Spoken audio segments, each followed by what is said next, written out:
Hello students, class 5। তো দেখো, তোমাদের এই নবগণিত বইটা তোমরা দেখতে পাচ্ছ, মানে হচ্ছে রাইটার হচ্ছে কেশবচন্দ্র নাগ। তো এই বইটার ভিডিও করে আমি স্টার্ট করে দিয়েছি। তো আজকের তোমাদের ভিডিও নম্বর 127 স্টার্ট করছে হচ্ছে প্রশ্নমালা 15 থেকে। প্রশ্নমালা 15-এর আর পেজ নাম্বার আছে 67 পেজের 127 নম্বর ভিডিও স্টার্ট করছি। তো আগের ভিডিওগুলো তোমরা অবশ্যই দেখেছো। তো এই চ্যানেলে যদি তোমরা নতুন হও তাহলে এই চ্যানেলটাকে অবশ্যই সাবস্ক্রাইব করে রাখো এবং পাশে থাকা অল নোটিফিকেশন অন করে রাখো, যেন পরের ভিডিও আপলোড করার সাথে সাথে যেন তোমরা পেয়ে যাও। তো এখানে অঙ্কটা দেওয়া আছে যে 100 জন বালক বালিকাকে 22 টাকা এইরূপে ভাগ করিয়া দেওয়া হইলে যে প্রত্যেক বালক 25 পয়সা এবং প্রত্যেক বালিকা 15 পয়সা করিয়া পাইল, তাহলে হচ্ছে বালিকার সংখ্যা কত? তো এই অঙ্কটা খুবই ইম্পর্টেন্ট অঙ্ক, স্টার দিতে পারো এই অঙ্কটা। তাহলে এই অঙ্কটা করতে গেলে কেমনভাবে করতে হবে আমি বলছি।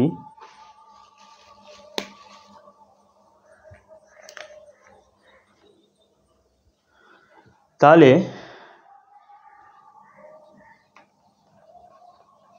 এখানে দেখো যে এইরকম 100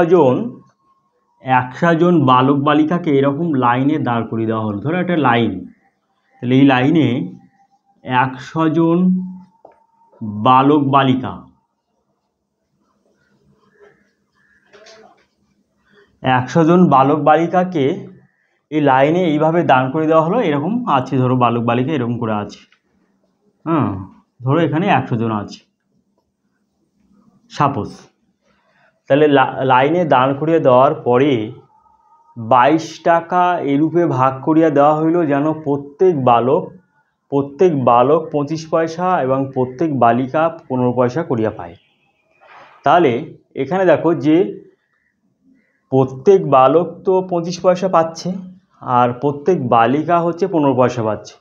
তাহলে ওভারঅল সবাইকে যদি দেওয়া হয় তাহলে সবাইকে আগে প্রথমে হচ্ছে 15 পয়সা করে দেওয়া হবে। তাহলে লিখতে হবে যে একজন বালক, তাহলে এখানে দেখো বালকও হচ্ছে 15 পয়সা পাচ্ছে এবং হচ্ছে বালিকাও হচ্ছে 15 পয়সা পাচ্ছে, কিন্তু বালিকা অপেক্ষা বালক হচ্ছে 25 পয়সা, মানে এখানে হচ্ছে 10 পয়সা বেশি পাচ্ছে, অর্থাৎ 25 থেকে 15 এখানে বিয়োগ করলে। তাহলে এবার লিখতে হবে, তাহলে 100 জন বালক বালিকা লিখতে হবে যে প্রত্যেক বালক বালিকাকে 15 পয়সা করে দিলে 100 জন বালক বালিকা মোট পাবে সমান কত? তাহলে 100 গুণ 15 সমান 1500 পয়সা। ঠিক আছে, প্রত্যেক বালক বালিকাকে 15 পয়সা করে দিলে 100 জন বালক বালিকা কত পাচ্ছে? মোট হচ্ছে 1500 পয়সা পাচ্ছে। এইবার প্রত্যেক বালক বালিকা অপেক্ষা, আচ্ছা তাহলে এই যে পয়সাটা প্রত্যেককে দেওয়া হচ্ছে, তাহলে অবশিষ্ট কত থাকে? তাহলে অতএব অবশিষ্ট পয়সা, তাহলে মোট তো 22 টাকা, তাহলে 22 টাকা মাইনাস হচ্ছে 1500 পয়সা, তাহলে 22 টাকা মানে হচ্ছে 2200 পয়সা। 2200 পয়সা মাইনাস 1500 পয়সা, তাহলে 1500 থাকলে 700 পয়সা, 700 পয়সা। তাহলে প্রত্যেক এই যে 100 জন বালক বালিকাকে লাইনে দাঁড় করিয়ে দেওয়া হলো, দিয়ে প্রত্যেক বালক বালিকাকে আগে কি করা হলো যে এই 15 পয়সা করে দেওয়া হলো। দেওয়ার পরে তাহলে এই 22 টাকা থেকে অবশিষ্ট এখানে পড়ে থাকলো 700 পয়সা। এবার কি করা হলো যে বালিকারা তাদের প্রাপ্য পয়সা কিন্তু পেয়ে গেছে। তাহলে সেই যে মানে এখানে হচ্ছে যত সংখ্যক বালিকা ছিল মানে তাদেরকে বলা হলো যে তোমাদের প্রাপ্য পয়সা তোমরা পেয়ে গেছো, তোমরা এখন বাড়ি চলে যাও। ঠিক আছে, তাহলে বাকি কে পড়ে থাকবে? বালক পড়ে থাকবে, কারণ হচ্ছে বালিকারা তাদের প্রাপ্য পয়সা কিন্তু পেয়ে গেছে। এবার যে সংখ্যক বালক পড়ে থাকবে তাহলে সেই সংখ্যক বালককে এখনও তো আরও 10 পয়সা করে বেশি এখানে দিতে হবে, কারণ হচ্ছে প্রত্যেক বালক কিন্তু এখানে হচ্ছে 25 পয়সা করে পাবে। এবার তোমাকে করতে হবে যে প্রত্যেক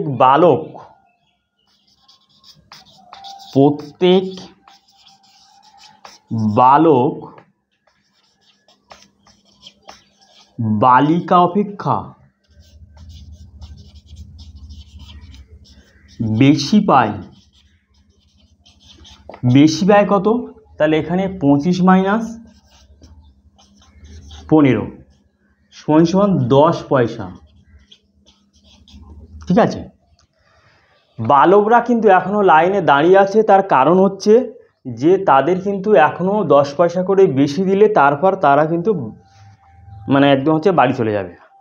কারণ হচ্ছে যে হয়তো স্কুলের অনুষ্ঠানে বা কোনো একটা কার্যকলাপে হচ্ছে বালকরা হচ্ছে বেশি কাজ করেছে, ওই জন্য বালকদের বেশি পয়সা এখানে দেওয়া হচ্ছে। এটা তোমরা ধরে নিতে পারো। তাহলে বালিকাদের তো বাড়ি পাঠিয়ে দেওয়া হলো, প্রত্যেক বালিকাকে এখানে হচ্ছে 15 পয়সা করে দেওয়ার পরে, এবং হচ্ছে বালকরা কিন্তু অলরেডি 15 পয়সা পেয়ে গেছে। এখনও তারা লাইনে দাঁড়িয়ে আছে যে এখনও কিন্তু তাদের 10 পয়সা করে বেশি তাদের লাগবে। তাহলে ওই 10 পয়সাটা প্রত্যেক বালককে ওই 10 পয়সাটা তাহলে অবশিষ্ট যে পয়সাটা পড়ে আছে তাহলে এই পয়সা থেকে কিন্তু দেওয়া লাগবে। তাহলে তাহলে একজন বালক পাবে, এবার লিখতে হবে যে অতএব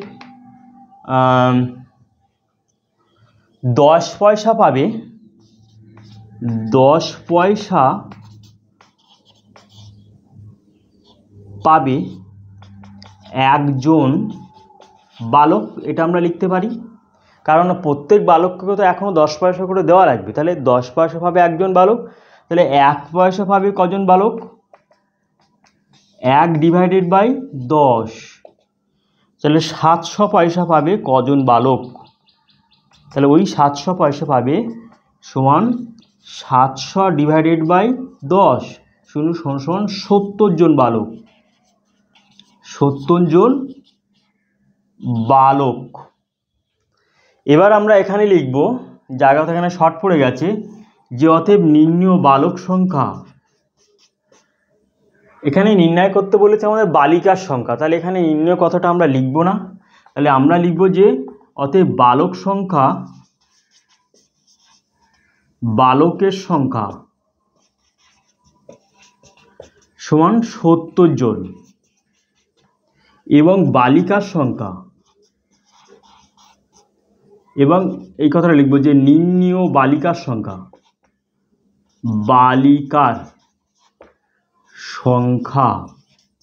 তাহলে মোট তো আমার কত হচ্ছে, এখানে 100 জন ছিল, 100 জন থেকে 70 বিয়োগ করতে হবে, তাহলে 100 মাইনাস 70 সমান 30 জন।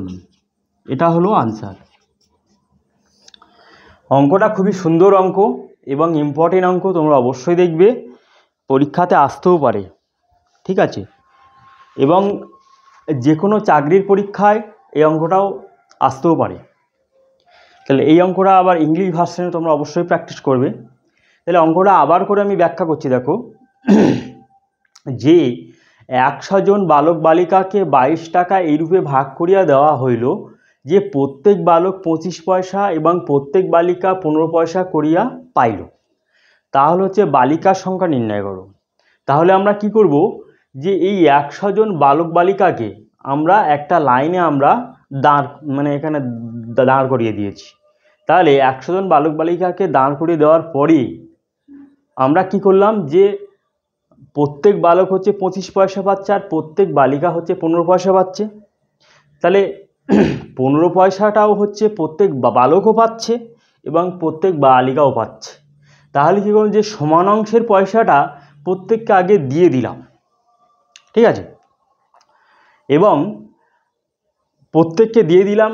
দেওয়ার পরে তাহলে এই যে 15 পয়সা করে বালক বালিকাকে মোট দেওয়ার পরে অবশিষ্ট কত পয়সা এখানে পড়ে রইল, তাহলে 22 টাকা হচ্ছে মোট টাকা ছিল, তাহলে 22 টাকা সমান 2200 পয়সা, কারণ এখানে টাকাকে পয়সায় পরিণত করতে গেলে 100 দিয়ে গুণ করতে হয়।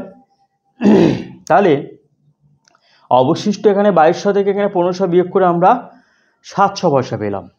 এবার বালিকাদের বললাম যে তোমরা বাড়ি চলে যাও, কারণ তোমাদের প্রাপ্য পয়সা তোমরা কিন্তু পেয়ে গেছো। বালকরা কিন্তু লাইনে এখনও অপেক্ষা করছে, তার কারণ হচ্ছে তাদের কিন্তু ওই 15 পয়সা করে প্রাপ্য নয়, মানে তারা কিন্তু প্রত্যেকে পাবে এখনও ওই 25 পয়সা করে, তাই এখনও 10 পয়সা করে তারা পাবে। তাহলে এবার কি করা হলো, যে লিখলাম যে প্রত্যেক বালক বালিকা অপেক্ষা বেশি পায় 10 পয়সা করে। এটাকে আমরা ঐকিক নিয়ম করলাম যে 10 পয়সা পাবে একজন বালক, তাহলে 1 পয়সা পাবে কতজন বালক, আর 700 পয়সা মানে অবশিষ্ট যে পয়সাটা পাবে সেই পয়সাটা কতজন বালক এখানে পাবে, তাহলে আমরা বের করলাম 70 জন বালক। তাহলে মোট বালক বালিকার সংখ্যা এখানে 100 জন আছে, তাহলে 100 থেকে ওই 70 বিয়োগ করলে আমরা নিম্ন বালিকার সংখ্যা আমরা পেয়ে যাব। তাহলে এইভাবে পাটিগণিতের অঙ্ককে এইভাবে সহজ সরলভাবে তোমাদের দেখতে হবে, একদম সহজ উপায়ে ছবি টবি এঁকে এইভাবে বিস্তারিতভাবে দেখতে হবে, তাহলে কিন্তু পাটিগণিতের অঙ্ক একদম সহজ হয়ে যাবে, ঠিক আছে। আর অঙ্ককে এইভাবে বাস্তবের সহিত অবশ্যই মানে একদম ভাবতে হবে, হ্যাঁ, তাহলে কিন্তু অবশ্যই সহজ হয়ে যাবে। আর তাহলে এই চ্যানেলে যদি তোমরা নতুন হও তাহলে এই চ্যানেলটাকে অবশ্যই সাবস্ক্রাইব করে রাখবে এবং পাশে থাকা অল নোটিফিকেশন অন করে রাখবে, যেন পরের ভিডিও আপলোড করার সাথে সাথে তোমরা যেন পেয়ে যাও। আর এইভাবে ইউটিউব ভিডিওর মাধ্যমে তোমরা সহজ সরলভাবে যেন এইভাবে পাটিগণিত শিখতে পারো, তাহলে মানে অঙ্কের বেসটা তোমাদের কিন্তু একদম শক্ত হয়ে যাবে। আর তোমাদের বন্ধু বান্ধবদের এই চ্যানেলটা অবশ্যই শেয়ার করবে, তার কারণ হচ্ছে যে অনেকে এইভাবে বিস্তারিত ব্যাখ্যা সহ সহজ সরলভাবে অঙ্ক শিখতে পারছে না, এবং তাদেরকে অবশ্যই শেয়ার করবে তোমরা, ঠিক আছে। তাহলে এরপরে দেখো নেক্সট ম্যাথ দেখো, ঠিক আছে, নেক্সট ম্যাথ আমি এই ভিডিওতে করছি না, তাহলে এরপরে 128 নম্বর ভিডিওতে আমি হচ্ছে এর পরের অঙ্কটা অবশ্যই করব। তাহলে এর পরের ভিডিওর জন্য তোমরা অপেক্ষায় থাকো।